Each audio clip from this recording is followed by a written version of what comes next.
Hi everyone, welcome to day 61 of Project 365. Woo! Today, I'm going to talk to you guys about something that I find quite silly, and that would be conspiracy theories. Now, for those of you who aren't aware of what a conspiracy theory is, essentially it's the idea that after a huge event, there are co-conspirators who create this event, and it's often used as a crutch to deal with the initial blow of what actually happened. To give you a few examples, there's the JFK assassination, the moon landing, and most recently, the 9/11 attacks. Now, there's a bunch of videos on debunking conspiracy theories, however, I just felt I would talk about how silly they are. Now, I often find conspiracy theories to often be like religion. It's often used as a crutch to deal with this mortal existence we have. We often need answers for things, and when a readily available yet most of the time incorrect answer arrives, we often take it and we grasp at it because it helps us cope with the situation. It's often a God gap mentality.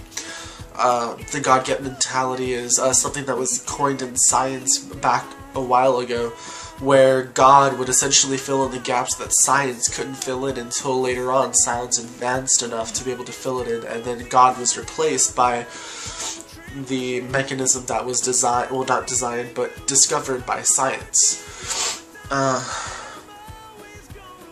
This mentality is often seen in conspiracy theories as well.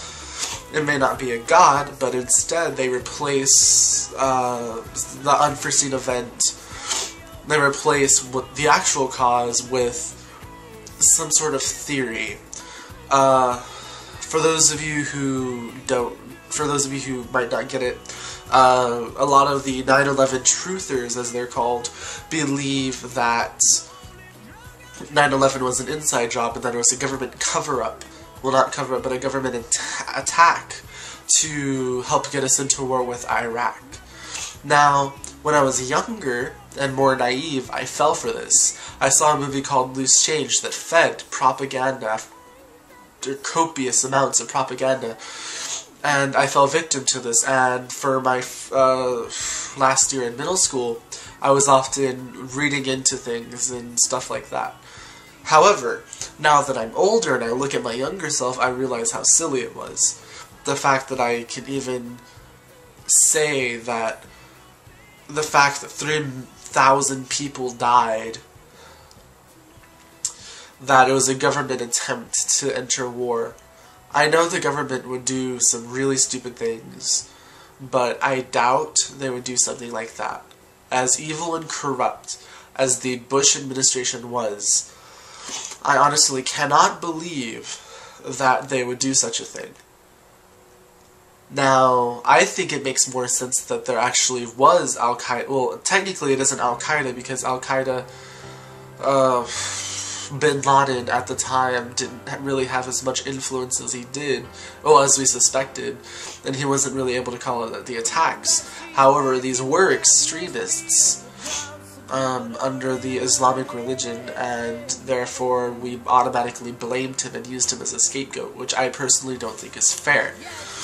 But nonetheless, the fact that we couldn't find him in a bunch of mountains when he's hooked up to a dialysis machine is kinda sad. So much for Central Intelligence Agency. But in general, I feel the conspiracy theories are really silly.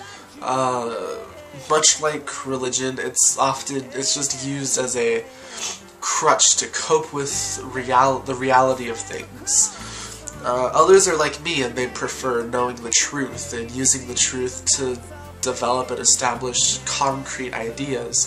Others, on the other hand, prefer to listen to these silly stories and believe that they're true. That's pretty much it on conspiracy theories. I do want to have an an adage to my gun control statement. there seems to be a little controversy with people over what I said in that video. Now, to those of you who commented on it acting as pro-Second Amendment individuals, I have a few things I need to say. Number one, I am not saying we need to ignore the Second Amendment. However, like I said, I feel that carrying a concealed weapon is a threat to people. It doesn't have to be an immediate threat. It is a potential threat that could lead to the loss of plenty of innocent lives. You want to know what it's like when everyone carries a concealed weapon? Look at areas like Compton, East LA, South Central. All of those areas, as stereotypical as it may be, have gang activity. And most gang members I know, and this is from growing up near Compton, own guns and they often carry them with them. When you see little 12-year-old Billy walking down the street and see him get shot as an innocent passerby, then you realize the destructiveness of guns. Second of all, okay, I'll give you some leeway. If I were to allow, or if I were want to allow concealed weapons, there's two major things I would have to have required in order for me to even consider the possibility of accepting this idea. First of all, there would need to be bi-monthly psychological testing. This would be to ensure that people are stable, and obviously it would have to be an ever-changing test, just so people aren't feeding us the answers that we want to hear. And also, of course, a lie detector would need to be involved in this evaluation because people will lie to get what they want.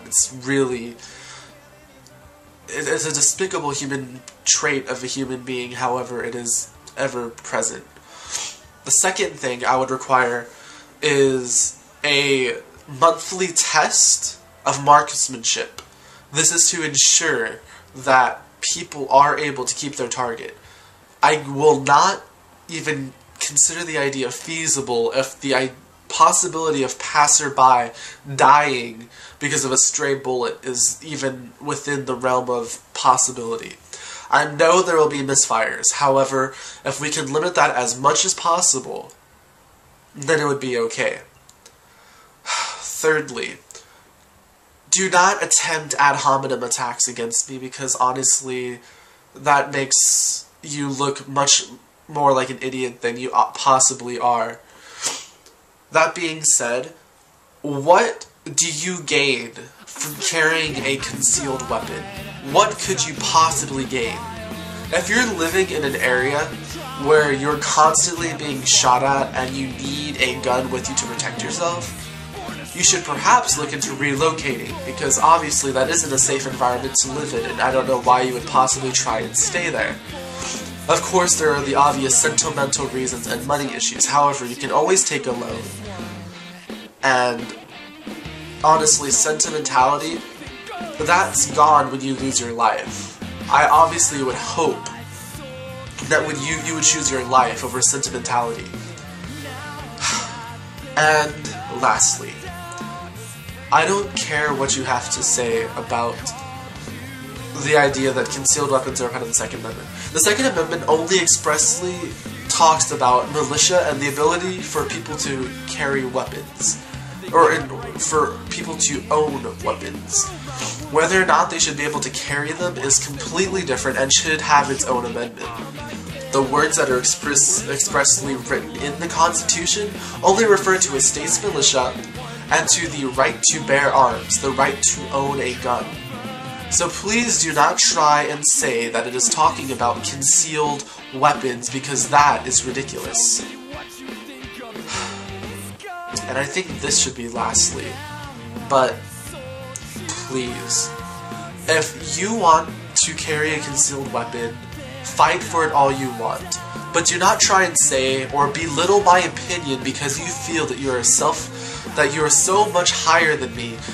And honestly, get off your high horse, because your self-righteousness is feeding your ego to extreme proportions. In fact, I'm surprised you're still able to stand on this planet. So please, think then speak. That aside, my normal viewers, question of the day. What do you think about conspiracy theories? Did you ever believe in a conspiracy theory? Were there ever any conspiracy theories that you thought were completely ludicrous, i.e. 9/11, JFK, the moon landing, stuff like that? Oh, and vaccinations. Vaccinations is something I have to get into for its own video. But nonetheless.